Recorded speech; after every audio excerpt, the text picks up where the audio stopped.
Très chers frères et sœurs, donc sud, de l'est à l'ouest et du centre, bonjour, bonjour, bonsoir. J'aimerais poser la question à certains Camerounais, qu'ils me répondent. Où est Marc Brice? Où se trouve-t-il? Il me semble que le football, nous avons un entraîneur de football. Où est-il? Où se trouve son assistant en ce moment? Personne ne pose des questions. J'aimerais savoir. J'aimerais savoir qu'est-ce que fait le Minfoot en ce moment. Donc, nous avons un ministre de sport qu'on ne voit et qui n'est au devant de la scène que lorsque l'équipe nationale du Cameroun joue.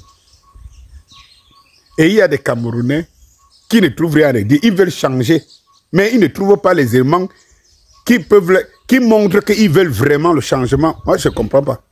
Je vous pose une question qui est toute simple.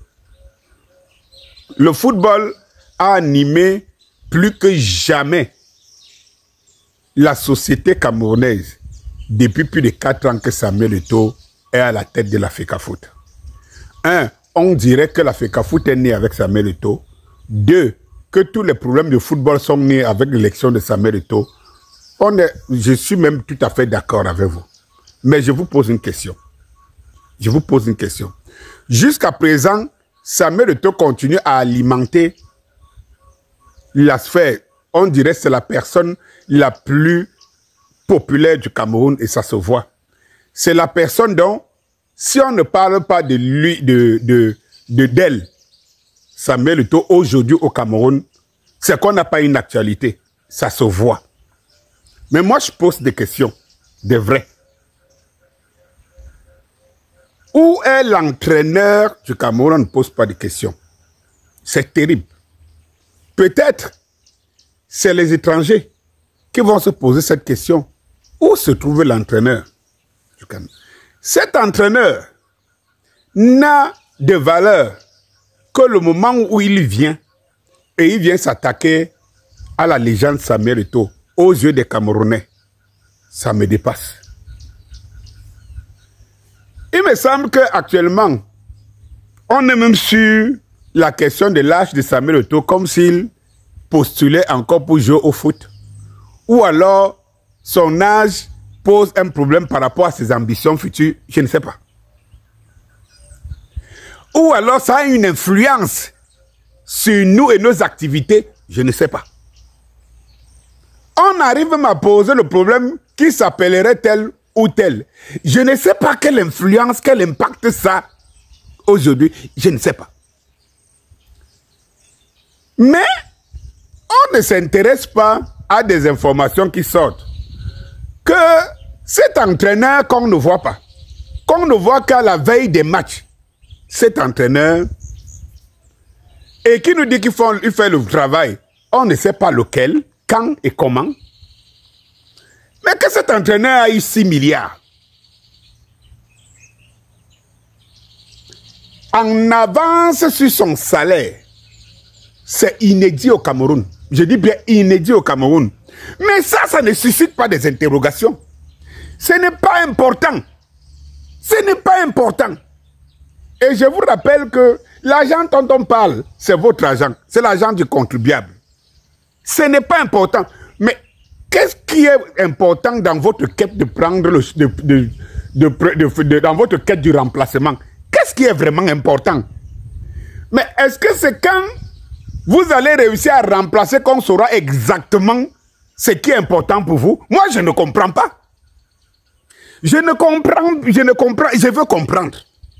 Et mes enfants veulent comprendre. C'est-à-dire qu'en fait, qu'est-ce que vous voulez changer?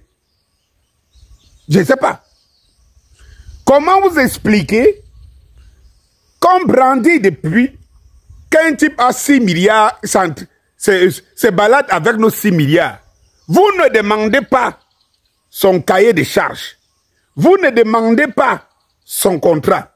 Vous ne demandez absolument rien. Mais celui-là, qui est donc libre et qui n'est pas camerounais, vous qui savez créer les leçons de patriotisme sur les uns, et encore qui sont les soutiens du régime, paradoxalement, Je me pose la question, quelle est votre idéologie? Quelle est votre idéologie? Soyons un peu clairs. Quelle est votre idéologie? Sur quoi doit-on s'accrocher sur vous? Vous avez un leader qui ne se prononce pas sur ces sujets qui montrent le degré de mentalité, de moralité des Camerounais. Il aura à se prononcer sur ces sujets quand il sera au pouvoir. Moi, je pose des questions. Et pour des personnes intelligentes, ce n'est pas sujet à se poser des vraies questions. En fait, quelle est donc la motivation de porter votre gourou?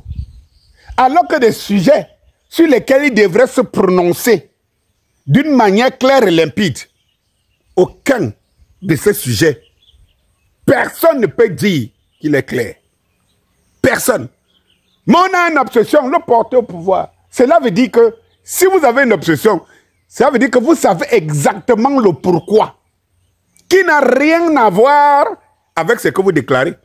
Vous ne pouvez pas déclarer que vous êtes contre un système qui embauche un entraîneur, l'entraîneur le plus médiocre du monde, qui n'a pas eu un résultat avant ici, et il a applaudi. Le système la compare avec les motards, tambour, tam-tam, avec les grosses voitures et tout, et vous accompagnez le système à l'applaudir. Vous accompagnez même ceux qui accompagnent le système, l'andronana, les machins et tout ça. C'est à se poser des questions. La logique du changement que vous voulez changer est laquelle? Moi, je cherche toujours à comprendre la logique.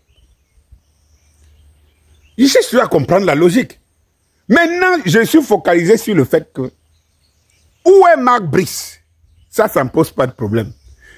Le gars se la coule donc douce, quelque part, avec l'argent des contribuables camerounais, et regarde à travers la télé comment on tire sur Samuel Eto'o, on regarde sur son âge, on regarde si son nom, on regarde si à la FECAFOOT, il n'y a pas d'argent, au point où on ne défile pas avec les tenues, comme si une instance de football avait pour vocation à défiler avec des tissus. Des tissus autres. Vous voyez que les mauvaises habitudes du système ont la peau dure pour nous quitter. On la peau dure pour nous quitter. Donc, on est là sur des petites idées. On passe le temps. On a vraiment du temps pour ça. On passe donc du temps là-dedans, ce qui n'est pas intéressant. Et on obscurcit ce qui est intéressant.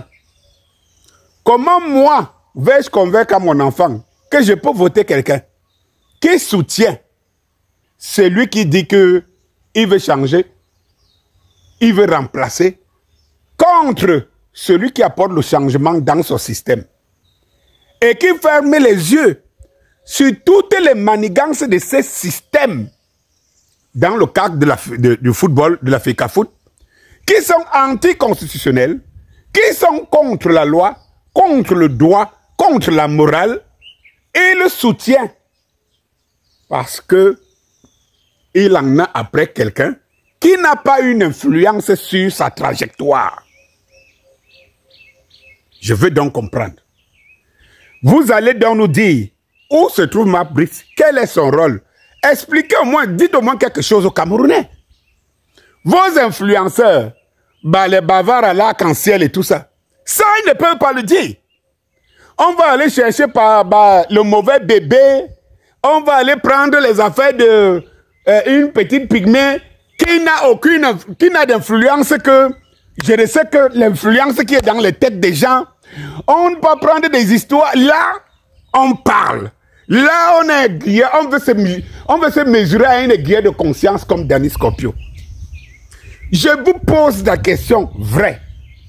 Ça ne vous intéresse pas. Tout comme les milliards et ces stades qui ne fonctionnent pas. Ça ne vous intéresse pas.